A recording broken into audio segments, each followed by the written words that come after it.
नमस्कार मित्रांनो, माझे नाव नितीन आणि स्वागत आहे आपलं माझ्या चॅनल टेक नितीनमध्ये। मित्रांनो, आजच्या व्हिडिओमध्ये मी जीसीसी टीबीसी एक्झामच्या जो क्रम आहे तो चेंज झाला आहे त्याबद्दल तुम्हाला सांगणार आहे। ॲक्च्युली काय होत होतं, आधी सर्वात आधी तुम्हाला जे आहे ऑब्जेक्टिव्ह क्वेश्चन्स येत होते एक्झाममध्ये। त्यानंतर तुम्हाला जे आहे जे प्रॅक्टिकलचे क्वेश्चन्स असतात जसे की ईमेल, लेटर, स्टेटमेंट हे येत होते आणि त्यानंतर गती उतारा येत होता। तर मित्रांनो बघा, काय होत होतं, खूप सारे विद्यार्थी जे आहे ते डमी म्हणजे पॅसेजच्या वेळेस दुसरे बसून जात होते, तर ते पास होऊन जात होते। त्यामुळे तर हा जो गैरप्रकार आहे तो थांबवण्यासाठी जे एक्झामचे जे क्वेश्चन्सचा जो क्रम आहे तो चेंज करण्यात येत आहे आणि जे नेक्स्ट एक्झाम होणार आहे त्यामध्ये हा जो बदल आहे तो लागू होणार आहे। तर याबद्दलचा सगळा जो डिटेल आर्टिकल आहे किंवा जो लेटर आहे तुम्हाला डिस्क्रिप्शनमध्ये लिंक देईल, तिथून तुम्ही बघू शकता किंवा वाचू शकता। तर बघा काय काय चेंजेस झाले ते मी ह्या व्हिडिओमध्ये तुम्हाला सांगणार आहे। व्हिडिओला पूर्ण नक्की बघा आणि आमच्या चॅनलला नक्की सबस्क्राईब करा। मित्रांनो, याआधी मी स्टेटमेंट आणि लेटरचे जे फॉर्मॅटिंगचे व्हिडिओज आहेत 30-40चे ते बनवलेले आहेत, तर ते तुम्ही बघू शकता। डिस्क्रिप्शनमध्ये मी तुम्हाला त्या व्हिडिओची लिंक्स देऊन देईल, तुम्ही चेक करू शकता। तर चला आपण आपल्या व्हिडिओला सुरू करूया। तर बघा मित्रांनो, क्वेश्चन्स कशा प्रकारे येतील ते सर्वात आधी आपण समजून घेऊ। बघा, सर्वात आधी तुम्हाला ईमेलचा क्वेश्चन येईल।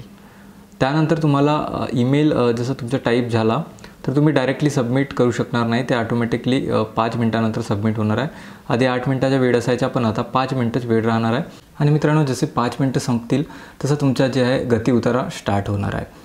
आणि ह्यावेळेस बघा 40% पासिंग केलेली आहे। 100पैकी तुम्हाला फक्त 40 मार्कच लागणार आहेत पास होण्याकरता सगळे मिळून। तर बघा ह्यामध्ये बघा 40 मार्काचा स्पीड पॅसेज राहणार आहे।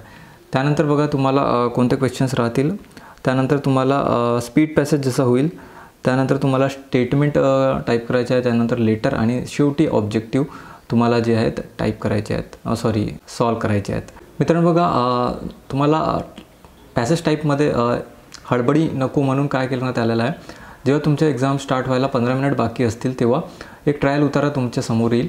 तर त्या ट्रायल उतार्याला तुम्हाला टाईप करायचं आहे आणि ते कंपल्सरी आहे। 3 मिनिटाचा वेळ तुम्हाला दिलेला असेल। आणि मित्रांनो, जर तुम्ही लेट आलात परीक्षामध्ये तर बघा ह्यामध्ये काय होणार आहे, जस्ट फॉर एक्झाम्पल 5 मिनिट तुम्ही लेट आला तर तुमच्या ऑब्जेक्टिव्हमध्ये जसं 25 मिनिटांच्या ऑब्जेक्टिव्हचा टाईम असतो त्यामधून 5 मिनिटं जे आहे मायनस करण्यात येतील। आणि 5 मिनिटाच्या नंतर जर विद्यार्थी येत असेल तर त्याला प्रवेश देता येणार नाही आहे, ठीक आहे। त्या गोष्टीचे तुम्हाला लक्षात ठेवायचे आहे।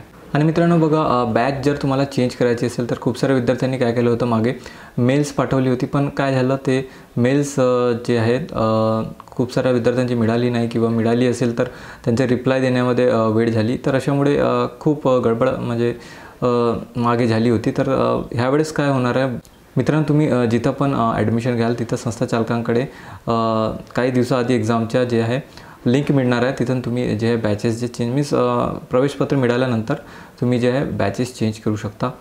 त्यामुळे काय होणार आहे, अशा प्रकारची जो आहे गडबड होणार नाही आणि तुम्ही इझिली जे आहे तुम्हाला जे सुटेबल होईल ते बॅच जे आहे चेंज करू शकता। तर ह्या काही इम्पॉर्टंट्स गोष्टी होत्या जे काही चेंज करण्यात येणार आहेत आता नेक्स्ट एक्झाममध्ये।